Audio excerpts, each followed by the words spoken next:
O Islã e a modernidade.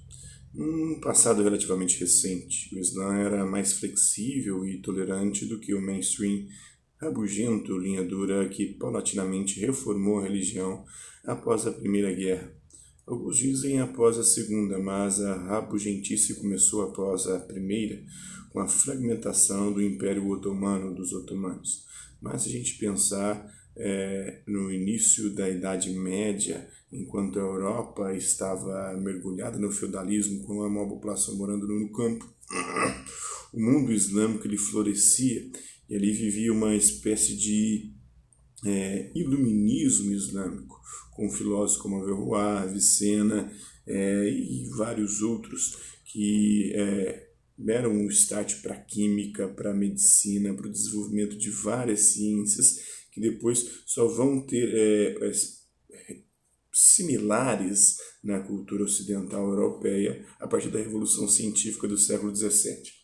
Então, ali havia um ambiente de extrema tolerância, de extremo cultivo da razão, do racionalismo, e por isso esse período é chamado de Iluminismo Islâmico. Depois eles mergulham num mar de trevas, de fanatismo, de fundamentalismo religioso, e como está dizendo aqui o texto do Leandro Cardoso Bellato, isso acontece e se acentua, em especial a partir das duas guerras mundiais.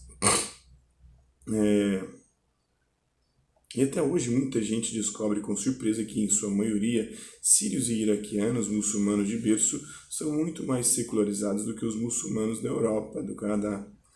E muito mais secularizados, muitas vezes, até que países como o próprio Estados Unidos e o próprio Brasil, que tem a maioria da sua população pertencente à religião cristã, mas que são extremamente, no caso do Brasil, um pouco mais tolerantes do que os Estados Unidos, né? Anteriormente, em muitos cantos, apesar de que com o avanço das igrejas evangélicas, das religiões protestantes mais recentes, né, do neopentecostalismo em especial, isso tem mudado. Anteriormente, em muitos cantos, o Islã era mais light, mais leve, por inobservância das prescrições chatinhas, cruéis e incompatíveis com a modernidade adquirida organicamente entre os séculos 17, 18. Na verdade, se vem de antes, né? Talvez o Leandro Cardoso Bellato aqui não conheça esse período histórico. Foram os séculos oitavo e nono, décimo, inclusive vai influenciar muito eles que preservaram as obras de Aristóteles, que vão ser muito importantes para o desenvolvimento da ciência, porque o Aristóteles, muito mais do que Platão, o Platão não valorizava tanto os sentidos, diziam que os sentidos eram enganosos. Então, o Aristóteles já valorizava um pouco mais a experiência sensível, vai ser essa experiência sensível que vai colaborar para a Revolução Científica no século XVII. E eles preservam as obras de Aristóteles, começam a estudá-las, e só lá para o século XI, XII, XIII, que essas obras começam a ser introduzidas no Ocidente e começam a mudar a cultura, influenciando, por exemplo, um Tomás de Aquino e outros, né? Vai influenciar também o Guilherme de Ockham com seu nominalismo, o empirismo britânico daquele período, do Roger Bacon, do Roberto Grosseteste. Ele está falando aqui, acho que ele não conhece, ele está pegando um pouco mais de história aqui, mas esse período aqui já era um período em que eles estavam com um projeto expansionista com o Império Otomano, né? Havia movimentos linha dura de resposta a esta paulatina secularização islâmica, mas eram coisa de seita ou restrita às tribos do deserto, não aos grandes centros urbanos do norte, da África, Egito, Levante, Pérsia, Mesopotâmia e Anatólia. Além disso, havia muita convivência em uma sociedade plural com outras religiões, onde hoje são a Síria e o Líbano. Mais de 20% da população era cristã. Hoje são menos de 4%.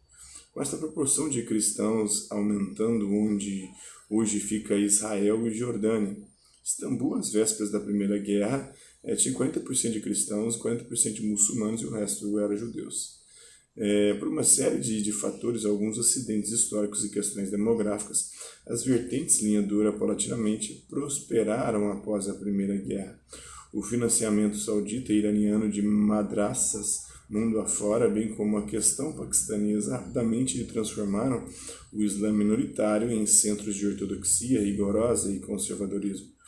Muitos imigrantes sírios ficaram chocados com a rigidez e paranoia dos muçulmanos alemães e franceses, sobretudo dos mais jovens.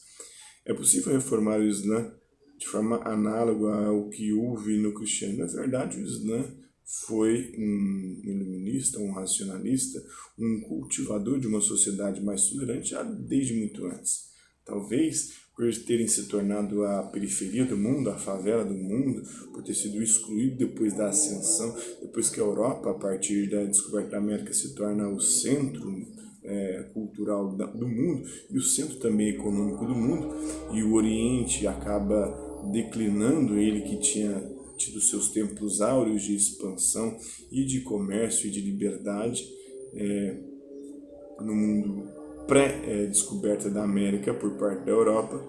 Agora eles meio que ressentidos, meio que recalcados, acredito eu, e também meio que desassistidos por todos esses avanços econômicos. E eles interpretam as coisas de uma outra forma, tentam buscar aí num fundamentalismo e um fanatismo religioso muito grande para tentar se reerguer. Mas aí a coisa começa a complicar, né? Então, o passado mostra que é possível sim, que o Islã já foi muito mais tolerante que o Ocidente cristão. Enquanto existia a Inquisição na Europa, não existia paralelo disso no mundo islâmico, naquela época, naquele período áureo. Claro que existiam as guerras religiosas expansionistas, o Islã também é uma religião expansionista, foi tomando conta do mundo, conseguiu conquistar a Península Ibérica e só não avançou para a Europa por conta acho que foi o Carlos Martel, por causa do Império Franco, né? Em tese, né? Apesar de o Islã ser extremamente apegado à literalidade, por isso sempre ter sido um promotor de ortodoxias rigorosas, mas toda religião do livro produz isso, né? O judaísmo tem as suas vertentes mais ortodoxas e rigorosas, o cristianismo também tem, assim como o Islã também tem. As religiões do livro têm essa característica.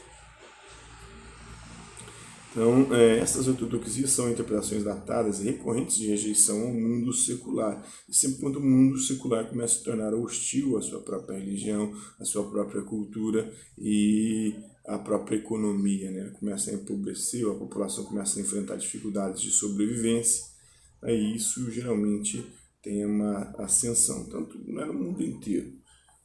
Não só no islamismo, não só no cristianismo e no judaísmo, mas também no budismo, no hinduísmo e em várias outras religiões ao redor do mundo. Eles começam a sentir o desespero de ver a sua cultura, a sua economia, o seu povo, as suas tradições serem dilapidadas.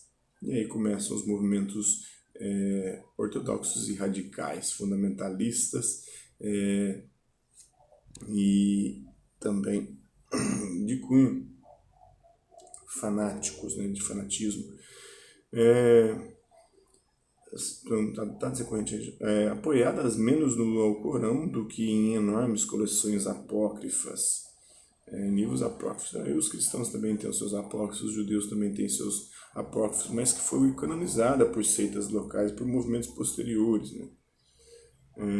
Nós tivemos também dentro do cristianismo uma tradição, os testemunhos de Jeová estão dentro disso, os mormons na igreja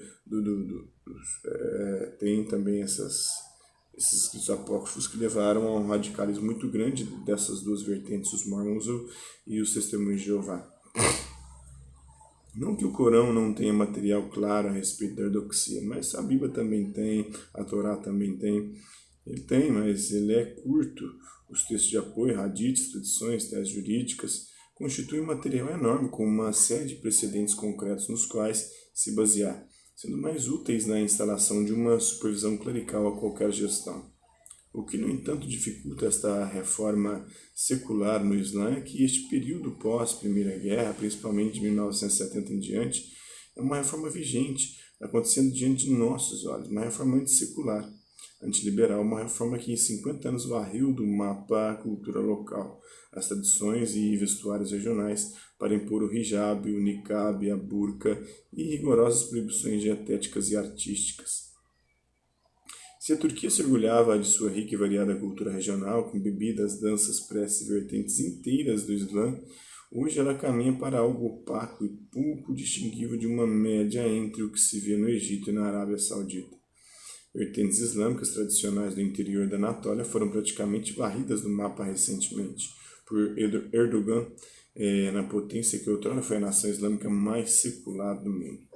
Com certo auxílio da inteligência ocidental, que paradoxalmente é anti-ocidental, essa reforma islâmica antissecular, antiliberal, anti-ocidental caminha a passos apressados e ameaça tomar de assalto até as estepes da Eurásia. Logo, toda a diversidade cultural dos turcos das estepes será apagada pelo niqab, pela burca, pela renovação da Sharia linha dura. O que houve no Egito, por exemplo, foi assustador. Uma nação islâmica onde riam da imposição do hijab. Hoje tem uma população cuja maioria acha correto aplicar a pena de morte aos apóstatas, né? Matar homossexuais. No Irã, impor a eles a obrigação de fazerem cirurgia de mudança de sexo, e que perdeu muito de sua identidade cultural para os abajur ambulantes das moças sob a burca. Coptas e outros cristãos perseguidos, vertentes minoritárias do Islã também perseguidas. Judeus perseguidos, berberes não muçulmanos também perseguidos. Em um país com mais de 15% de cristãos e uns 30% de não muçulmanos, com menos de 40% de sunitas, se transformou numa unidade cultural sunita cada vez mais linha dura, com pouquíssima diversidade religiosa. A hegemonia da Casa Saudi, a radicalização paquistanesa após a cisão da Índia, a derrubada do Shah, a resposta raivosa antisionista, a mentalidade anti-ocidental, a falência da hegemonia cultural urbana no Levante, Anatólia, Irã e Egito, substituída pelos usos e costumes rurais, impulsionam a reforma em curso. Infelizmente, o Islã poderia sim ser compatível com a modernidade, mas a reforma em curso é justamente aquela que se opõe agressivamente a isso. Mas a resistência e, aliás, onde menos se espera, vejam as pessoas no Líbano, na Síria, no Iraque, e como elas se vestem diferente daqueles muçulmanos de gueto de Paris e Londres, como usam moda capilar mais próxima da de um Kluber do que de um muçulmano da diversidade belga. São igualmente muçulmanos, não são fake, como querem os linha dura e seus aliados pró-diversidade, na mesmice ocidentais. Mas não são anti-modernidade, ao menos não totalmente. A famosa foto da mulher que, ao escapar do território do ISIS sob uma caminhonete, retira feliz a burca e exibe um vestido colorido era muçulmana antes de chegar ao ISIS e continuou sendo após dele escapar. Mas é muçulmana que gosta de cor, de música, de dança, casada com um homem que também não curte aquela roupa masculina típica e aquela barba desgrenhada. Caso seus filhos tenham sobrevivido, sonham com esposas devotas, prendadas, obedientes, mas não com escravas sexuais ou tuteladas em todo canto, todo o tempo. Aquela imagem é poderosa. É a imagem de uma muçulmana mais próxima da velha guarda, escapando da reforma, dessa reforma fanatizante, fundamentalista e radical, que toma conta hoje do Oriente Médio e se expande para a Europa e para a África, para a Ásia e para outros recantos do mundo. É isso aí, espero que vocês tenham gostado do vídeo. Hasta la vista, babies, até a próxima.